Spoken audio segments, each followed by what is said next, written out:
Assalamualaikum warahmatullahi wabarakatuh. Kami dari kelompok 8 ingin mempresentasikan hasil penelitian kami yaitu tentang penerapan algoritma greedy dalam menentukan minimum spending tree pada tempat-tempat persinggahan di kawasan alam hijau Kota Bekasi. Next.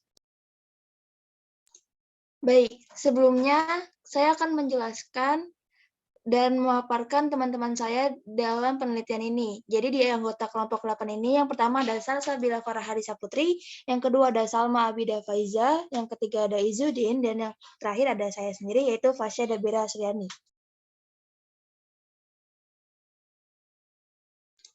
Kita masuk ke latar belakang. Jadi, permasalahan yang dirumuskan dengan teori graf ini akan dibuat sesederhana mungkin, yaitu diambil aspek-aspek yang diperlukan saja dan dibuang aspek-aspek yang lainnya. Dalam kehidupan sehari-hari, terdapat permasalahan mengenai optimasi yang dapat diselesaikan menggunakan pohon merentang minimum atau dikenal dengan istilah minimum spending tree. Dalam teori graf, terdapat algoritma greedy untuk membuat keputusan berdasarkan pilihan yang ada sekarang, tidak melihat pilihan yang akan muncul kemudian atau di masa yang akan datang. Selain itu, terdapat juga algoritma Prims dan algoritma Kruskal, di mana kedua algoritma ini merupakan bagian dari algoritma greedy.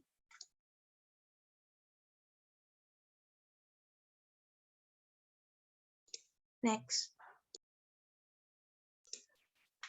Lalu di sini ada perumusan masalah dan tujuan. Di sini ada 5 perumusan masalah, yaitu yang pertama, bagaimana menentukan minimum spending tree pada kasus ini. Yang kedua, bagaimana menentukan keoptimalan menggunakan algoritma Prims. Yang ketiga, bagaimana menentukan keoptimalan menggunakan algoritma Kruskal. Yang keempat, bagaimana implementasi yang bisa ditunjukkan dari kasus tersebut. Dan yang terakhir, apa solusi yang bisa diberikan dari penelitian ini. Lalu kami juga memiliki tujuan, di mana tujuan pertama itu adalah dapat menentukan minimum spending tree pada tempat-tempat persinggahan di kawasan alam hijau Kota Bekasi. Yang kedua, dapat mempresentasikan objek-objek diskrit dan hubungan antar objek-objek lainnya. Dan yang terakhir, dapat mengaplikasikan teori-teori yang ada ke dalam kasus. Baik, kita masuk yang pertama yaitu definisi graf.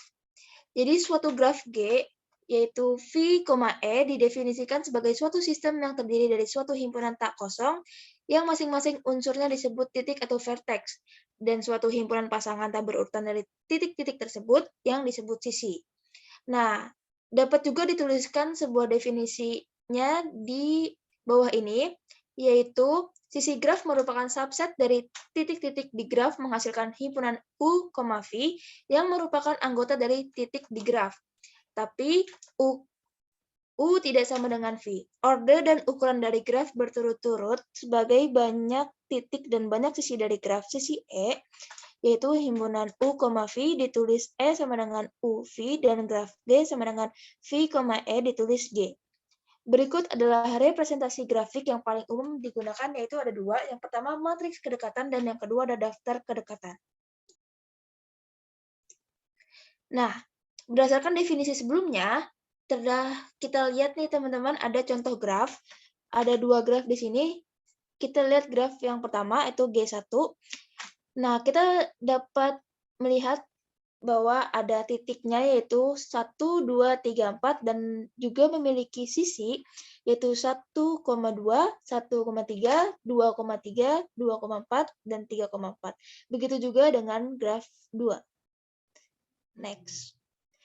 Nah, lalu kita masuk ke bab selanjutnya yaitu jenis-jenis graf. Nah, di sini ada dua graf sebenarnya. Yang pertama itu ada graf sederhana, di mana graf ini tidak mengandung gelang maupun sisi ganda. Nah, pada graf sederhana ini, pasangannya itu tak urut. Jadi misalnya kita menulis sisi U, V, itu akan sama aja nilainya dengan V, U. Kita juga dapat mendefinisikan graf sederhana, yaitu G sama dengan V, E terdiri dari himpunan tidak kosong simpul-simpul, dan E adalah himpunan pasangan tak terurut yang berbeda yang disebut sisi. Nah, ini tuh di bawahnya tuh ada contoh graf sederhana, teman-teman. Untuk yang kedua, itu ada graf tidak sederhana. Graf tidak sederhana ini berkebalikan dari graf sederhana yang nomor 1 tadi, di mana graf ini mengandung sisi ganda atau gelang, dan terdapat 2 macam juga. Yang pertama itu ada graf ganda, dan yang kedua itu ada graf semu. Terdapat juga 2 gambar, ini contoh graf tidak sederhana. Pada sisi graf dapat mempunyai orientasi arah. Nah, berdasarkan orientasi arah ini, secara umumnya graf dapat dibedakan menjadi 2 jenis. Yang pertama itu graf tak berarah, yang kedua ada graf berarah. Untuk graf tidak berarah, itu sisinya tidak mempunyai orientasi arah. Pada graf tidak berarah, urutan pasangan simpul yang dihubungkan oleh sisi tidak diperhatikan. Jadi misalnya ada suatu sisi U, V, itu akan sama aja nilainya dengan V, U. Ini adalah contoh juga, di bawahnya ada contoh gambar graf tak berarah. Yang kedua adalah graf berarah, di mana setiap sisinya ini diberikan orientasi arah. Nah, kita juga bisa menyebut sisi berarah dengan sebutan busur. Pada graf berarah U, V dan V, U menyatakan 2 busur yang berbeda. Dengan kata lain, U, V itu tidak sama dengan V, U. Untuk busur U, V, simpul U dinamakan simpul asal dan simpul V dinamakan simpul terminal. Pada graf ini, gelang diperbolehkan, tetapi sisi ganda tidak diperbolehkan. Next. Oke, kita masuk ke subbab berikutnya, yaitu graf pohon. Graf pohon adalah graf yang tidak memuat siklus. Jadi, sebuah graf terdiri dari beberapa komponen dan tiap-tiap komponen merupakan pohon, maka graf disebut sebagai hutan atau forest. Graf pohon ini juga bisa dinotasikan dengan TN, yaitu suatu graf yang tidak memuat subgraf yang isomorfik dengan lingkaran. Graf pohon juga bisa didefinisikan sebagai graf terhubung yang tidak memiliki sisi ganda dan tidak memuat sirkuit. Ada 3 sifat graf pohon. Yang pertama itu setiap pohon mempunyai paling sedikit 2 simpul akhir. Yang kedua itu ada penghapusan sebarang sisi pada pohon akan menyebabkan graf menjadi tidak terhubung. Yang ketiga diberikan sebarang simpul X dan Y dari suatu pohon, maka terdapat X min Y path yang tunggal. Lalu di sini ada gambar juga, gambar contoh dari graf pohon. Nah, kita selanjutnya masuk ke macam-macam graf pohon. Macam-macam graf pohon ini memiliki ada 4 jenis. Yang pertama ini ada pohon merentang, di mana pohon merentang ini yaitu upagraf yang berupa pohon. Pohon merentang diperoleh dengan memutus sirkuit di dalam graf, sehingga graf terhubung minimal mempunyai 1 buah pohon merentang dan graf tak terhubung dengan K komponen mempunyai K buah hutan merentang yang disebut hutan merentang. Di bawahnya juga terdapat contoh graf pohon merentang. Lalu yang kedua ada pohon berakar, di mana suatu graf dinamakan pohon berarah bila arah rusuknya diabaikan, dan suatu pohon berdarah dinamakan suatu pohon berakar. Nah, suatu pohon berakar ini bila ada tepat satu simpul yang berderajat masuk 0 dan semua simpul yang berderajat masuk 1, simpul berderajat masuk 0 dinamakan akar dan simpul yang keluar 0 dinamakan daun. Sedangkan simpul-simpul yang berderajat masuk 1 tetapi derajatnya keluar masuk 0 disebut simpul cabang. Yang ketiga ada pohon terurut. Pohon terurut adalah pohon berakar yang urutannya anak-anaknya penting. Terdapat juga gambar contohnya di bawahnya. Dan yang keempat, itu ada pohon biner. Pohon biner yaitu merupakan jenis pohon MR yang simpul cabangnya memiliki maksimal 2. Next. Yang keempat ada algoritma greedy yang akan dijelaskan langsung oleh rekan saya, Salsabila Farah. Baik, saya akan memaparkan materi berikutnya, yaitu tentang algoritma greedy. Algoritma greedy adalah salah satu bentuk algoritma yang digunakan untuk memecahkan persoalan optimasi. Nah, beberapa persoalan optimasi yang akan dibahas dalam algoritma ini berkaitan dengan maksimasi dan minimasi. Dalam artian bahwa metode ini bermaksud menemukan solusi terbaik, yaitu solusi yang bernilai minimum atau maksimum dari beberapa alternatif solusi yang ada. Algoritma greedy adalah algoritma yang memecahkan masalah langkah demi langkah, dan pada setiap langkah membuat pilihan optimum. Nah, pada setiap langkah juga berharap bahwa langkah berikutnya mengarah ke solusi optimum global. Persoalan optimasi adalah persoalan yang menuntut pencarian solusi optimum. Persoalan optimasi hanya ada dua macam, yang pertama maksimasi dan yang kedua minimasi. Di sini ada skema umum algoritma greedy. Algoritma greedy disusun oleh elemen-elemen berikut. Yang pertama itu ada himpunan kandidat, yaitu berisi elemen-elemen pembentuk solusi. Yang kedua, himpunan solusi, yaitu berisi kandidat-kandidat yang terpilih sebagai solusi persoalan. Yang ketiga, fungsi seleksi, yaitu memilih kandidat yang paling memungkinkan mencapai solusi optimal. Nah, kandidat yang sudah dipilih pada suatu langkah tidak pernah dipertimbangkan lagi pada langkah selanjutnya. Yang keempat, ada fungsi kelayakan, yaitu memeriksa apakah suatu kandidat yang telah dipilih dapat memberikan solusi yang layak, yaitu kandidat tersebut bersama-sama dengan himpunan solusi yang sudah terbentuk, nggak melanggar kendala lagi yang ada. Nah, kandidat yang layak dimasukkan ke dalam himpunan solusi, sedangkan kandidat yang tidak layak dibuang dan tidak pernah dipertimbangkan lagi.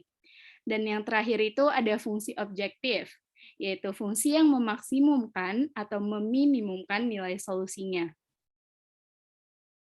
Next.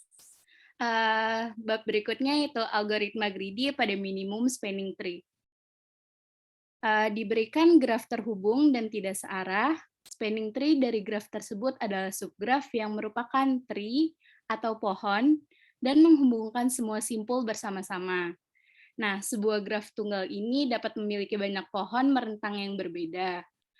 Sebuah minimum spanning tree untuk berbobot, terhubung, tidak berarah adalah spanning tree dengan berat kurang dari atau sama dengan berat setiap spanning tree lainnya.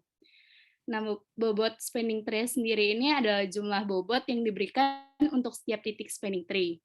Minimum spanning tree memiliki titik di mana V adalah jumlah simpul dalam graf yang diberikan. Ada beberapa algoritma untuk memperoleh minimum spanning tree, yaitu yang pertama ada algoritma Kruskal dan yang kedua algoritma Prims. Nah, berikut adalah langkah-langkah dari algoritma Kruskal dan Prims. Di sebelah kiri ada langkah-langkah untuk mencari MST menggunakan algoritma Kruskal. Yang pertama, urutkan semua titik dengan tidak mengurangi bobot. Langkah kedua, pilih titik terkecil dengan memeriksa apakah itu membentuk siklus. Kalau membentuk siklus tidak terbentuk, sertakan titik ini, lalu membuangnya. Dan langkah terakhir itu ulangi langkah 2 sampai ada titik di pohon merentang. Nah, di sebelah kanan ini merupakan langkah-langkah untuk mencari MST menggunakan algoritma Prims. Langkah pertama, buat himpunan MST set yang mengecek simpul yang sudah termasuk dalam MST.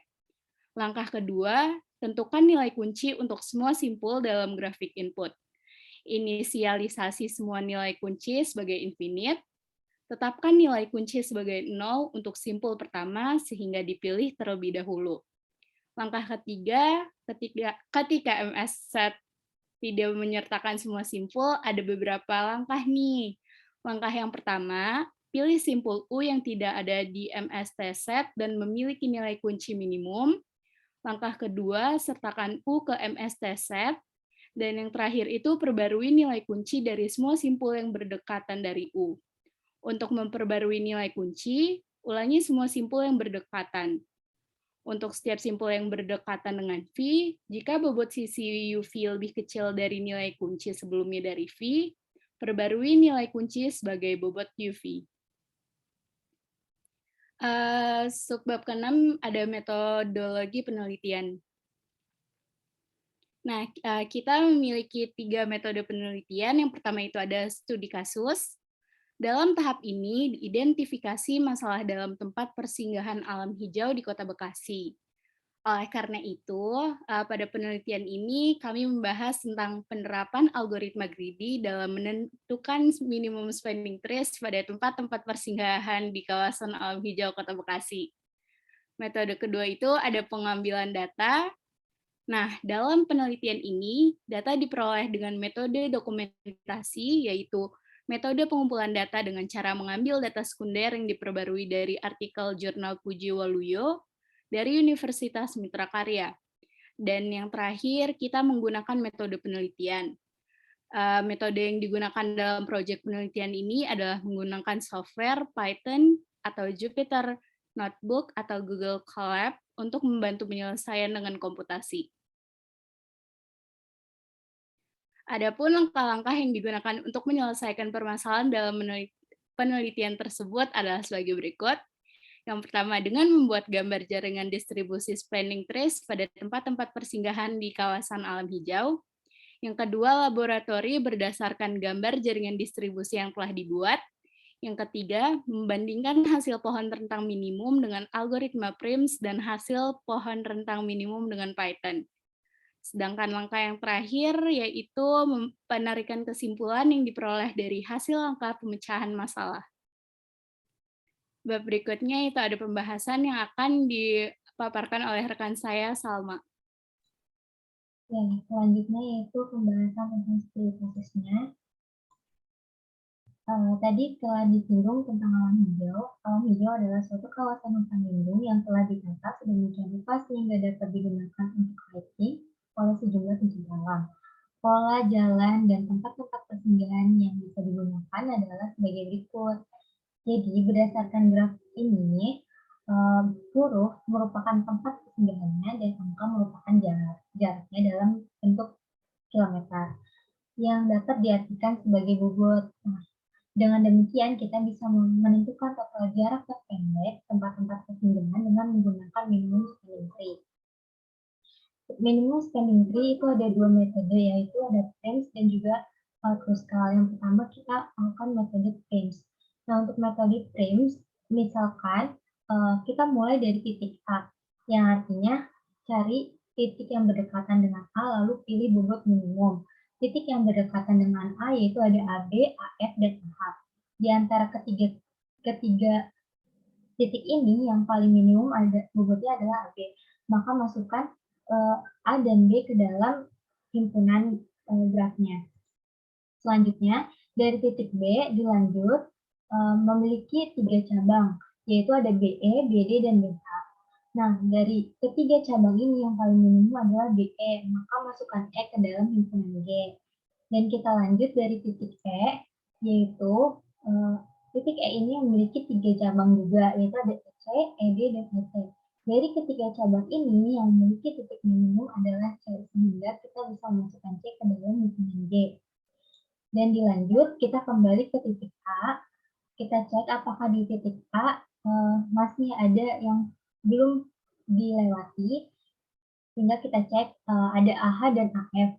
Bobot minimumnya yaitu terdapat pada AH, sehingga kita dapat memasukkan H ke dalam himpunan G. Dan dilanjut, kita cek titik B, yaitu ada BD dan BE. Karena BE sudah masuk ke dalam himpunan G, maka kita pilih BD. Dan dilanjut dari titik D, yaitu ada DE, DG, dan DF. Dari ketiga titik ini, terdapat 2 titik minimum, yaitu DE dan DG. Namun, pada titik DE, jika disambungkan akan membentuk sirkuit, sehingga titik DE tidak boleh dipilih. Maka kita pilih DG dan masukkan G ke dalam himpunan G. Dan dilanjut, kita cek kembali pada himpunan A, apakah masih ada titik lagi yang belum terpilih, maka di A, AB, AH, dan AF, AH sudah terpilih, AB sudah terpilih, maka kita pilih AF. Nah, selanjutnya pada titik AF, ini bisa memilih ada titik yang berhubungan dengan AF, yaitu D. Namun, titik D ini dapat membentuk sirkuit, sehingga D tidak boleh dimasukkan. Jadi, titik himpunan dari G yaitu A, B, C, H, D, G, F. Dan selanjutnya yaitu menggunakan metode Kruskal. Metode Kruskal ini, cara kerjanya diawali dengan mengurutkan bobot terkecil ke terbesar. Hingga langkah pertamanya, kita pilih bobot terkecil yaitu 1, yaitu pasangan titik A dan B. Kemudian kita pilih bobot terkecil selanjutnya yaitu adalah 2. kita pilih pasangan C dan E. Selanjutnya kita cek lagi bobot terkecil selanjutnya, yaitu ada 3, yaitu BE dan AH. Dan dilanjut lagi, bobot terkecil selanjutnya itu ada 4, yaitu ada BD dan HB, di mana dan juga HC. Nah, di mana HC dan HB ketika dipilih, mereka akan membentuk sirkuit, sehingga HC dan HB tidak boleh dipilih, yang hanya boleh dipilih adalah BD. Dan dilanjut lagi, bobot terkecil selanjutnya yaitu adalah 5, di mana 5 ini ada DE dan DE. Nah, DG, DE, dan AF. DE ini tidak bisa terpilih karena akan membentuk sirkuit, sehingga kita bisa memilih AF dan juga DG. Dan untuk EG itu tidak boleh dipilih karena dapat membentuk sirkuit, dan juga FG tidak boleh dipilih. Sehingga bentuk yang akan kita graf yang akan kita temukan seperti itu. Selanjutnya yaitu implementasi pada Python yang akan dijelaskan oleh rekan saya, Ibu. Nah, selanjutnya tadi kita sudah melihat nih teman-teman terkait bagaimana sih mengaplikasikan minimum spanning tree dalam konteks manual. Selanjutnya kita akan menggunakan programming Python untuk menghitung lebih mudah daripada kasus terkait minimum spanning tree. Yang pertama itu akan ada metode prims. Nah, prims ini seperti yang sudah dijelaskan, dia akan mengecek nilai-nilai minimum yang terdapat di bobot sisi. Nah, tapi sebelum itu, pertama-tama Python sudah menyediakan sebuah library yang memudahkan kita dalam membentuk sebuah graph, yaitu networkx, sehingga kita bisa memanggil langsung melalui import. Jadi yang pertama kita import dulu nih matplotlib.pyplot SPLT, di mana library ini akan membantu kita dalam mengolah gambar. Lalu yang kedua ada networkx. Networkx ini adalah library yang membantu kita dalam membentuk graph. Lalu tentunya karena kita ingin membuat graph, kita perlu mengimport graph dari networkx itu sendiri. Nah, kemudian setelah kita import library, kita memasukkan titik-titik dan sisi-sisi yang ingin dibentuk dalam graph yang ingin kita analisis. Nah, tentunya pertama kita masukkan dulu nih titik-titiknya. Berhubung studi kasus yang kami bahas adalah memiliki 8 titik, sehingga kita masukkan dari V1 sampai V8. Kemudian untuk sisi-sisinya kita masukkan dari gabungan dari himpunan titik dan juga bobotnya, sehingga didapatkan itu adalah himpunan atau list dari V1, V2, dan 1, di mana 1 ini adalah bobot dari V1, V2, sampai V5 dan V6, lalu bobotnya dengan 5. Nah, sekarang untuk membentuk graf, pertama kita membuat graf kosong dulu. Nah, graf kosong dulu, seperti yang teman-teman bisa lihat, bahwa sintaksnya adalah seperti ini. Nah, dilanjutkan kita masukkan titik-titik yang ada di V ke dalam graf kosong yang sudah kita panggil tadi. Nah, itu adalah seperti ini sintaksnya. Jadi untuk setiap titik yang ada di V, kita akan masukkan atau kita akan tambahkan di graf G kita. Nah, kemudian titik-titiknya udah ada nih di graf. Selanjutnya kita masukkan sisi-sisi serta bobotnya, di mana untuk setiap sisi yang ada di E, kita akan menambahkan sisinya, di mana sisinya adalah kumpulan dari titik pertama, titik kedua, dan bobotnya.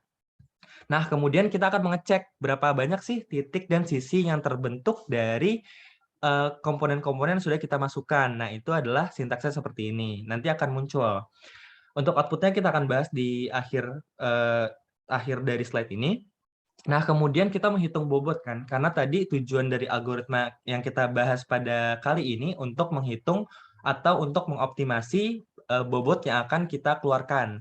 Sehingga untuk menghitung bobot, kita akan memanggil dengan fungsi size. Jadi dari graf itu kita mengeluarkan size-nya. Dan yang kita hitung adalah nilai weight atau bobot. Dan nanti kita akan print berapa sih bobot yang diciptakan atau yang terdapat di graf yang kita punya. Selanjutnya, setelah kita mendefinisikan dari graf yang sudah kita miliki, kita ilustrasikan nih. Jadi ilustrasi yang pertama adalah plt.figure. Figure ini ada argumen 1 di mana itu menunjukkan dia adalah figur yang pertama gitu. Jadi nanti akan ada beberapa figur tergantung argumen yang teman-teman masukkan. Lalu kita definisikan pos, EL, dan untuk menggambar grafnya kita menggunakan fungsi dari draw. Dan nanti kita kasih judul adalah graf awal. Nah, setelah graf awal sudah terbentuk nih nanti, langsung definisikan algoritma prim itu sendiri. Nah, untuk algoritma prim itu sendiri, kita akan menghitungkan terkait berapa lama sih eksekusi yang dijalankan dari tiap-tiap algoritma. Nah, untuk menghitung waktu eksekusi tersebut, kita menggunakan modul atau library time. Nah, jadi untuk menghitung start time, kita mendefinisikan time.time, lalu setelah itu untuk menyimpan komponen-komponen minimum spanning tree, kita membuat lagi nih sebuah variabel yaitu MST, di mana MST ini pertama itu adalah graf kosong. Kemudian akan ada sebuah inisiasi yaitu tes yaitu 0, ini nanti untuk menghitung bobot minimum. Lalu sama seperti sebelumnya kita menambahkan setiap titik yang ada di V ke dalam variabel atau ke dalam MST yang ingin kita buat.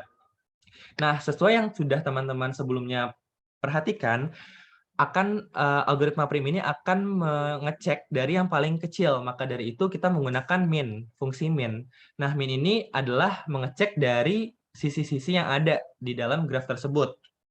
Nah, tentunya kita mengecek minimumnya dari apa nih? Nah, kita mengecek minimumnya adalah dari sebuah kunci, di mana kuncinya adalah T2. T2 di sini melambangkan weight atau bobot.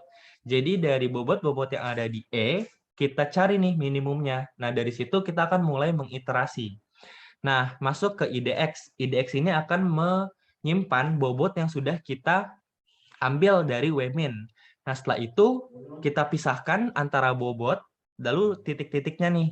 Nah, untuk titik-titiknya tentunya kita hanya mengambil E dari 1 sampai 2 gitu. Jadi kita mengecualikan bobotnya. Nah, selanjutnya titik yang sudah terpilih itu kita hapus dari sisi utama yang ada di graf karena kita tidak ingin adanya duplikasi dan supaya menjadi karakteristik untuk stop dari while ini. Seperti itu. Nah, nanti kan ketika E-nya kosong, maka while ini akan stop. Seperti itu. Nah, kemudian ketika kita sudah memilih bobot dan titik yang paling minimum, kita akan menambahkan ke MST. Nah, selanjutnya tadi teman-teman juga sudah perhatikan bahwa kita harus mengecek apakah sisi dan titik yang kita pilih, sisi bobot yang kita pilih membentuk sebuah siklus atau subgraf yang berisomorfik dengan graf lingkaran. Nah, ini adalah sintaksnya. Kemudian end time di sini akan menyelesaikan perhitungan yang sudah kita mulai di start time. Dan untuk mengetahui berapa sih waktunya, kita mengeliminasi atau menselisihkan antara end time dan start time. Nah, itu untuk algoritma primnya.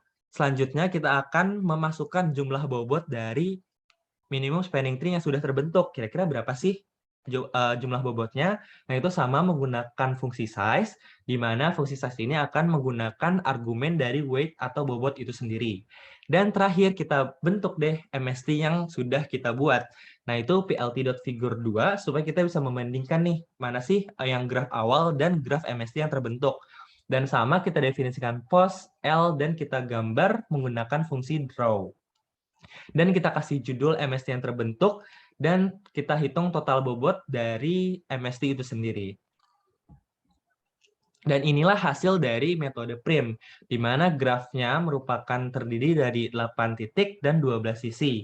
Dan total bobot graf awal 51, dan menggunakan MST metode prim, kita dapatkan bobot 23.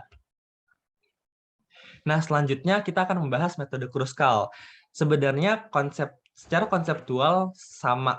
Jadi kita mencari bobot dari sisi-sisi, tapi yang berbeda adalah dari algoritmanya itu sendiri. Jadi dari awal import library itu sama, kita import time, import graph, import network X, dan import matplotlib.